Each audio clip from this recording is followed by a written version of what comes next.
Let's create this glass bar effect in Premiere Pro. Create an adjustment layer and drag it above your video. Go to the Effect panel and search for Transform. Drag and drop it into your adjustment layer. In the Effect control, disable Uniform Scale and change the height to 150 and the width to 30 and the rotation to 25.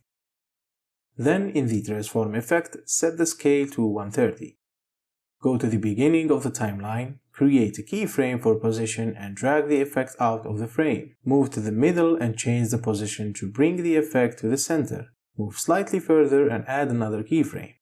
Go to the end and change the position to move the effect out of the frame. Now, to smooth the animation, right-click on the first keyframe, temporal interpolation, ease out. The second keyframe, right-click, ease in. For the third keyframe, do the same as the first, ease out. And finally, for the last keyframe, select ease in. To make the motion even smoother, open up the position graph, grab those little handles and adjust them.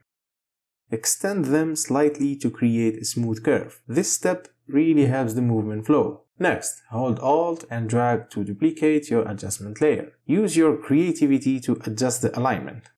And that's it. You've got your glass bar effect. Thank you for watching and I'll see you in the next one. Peace!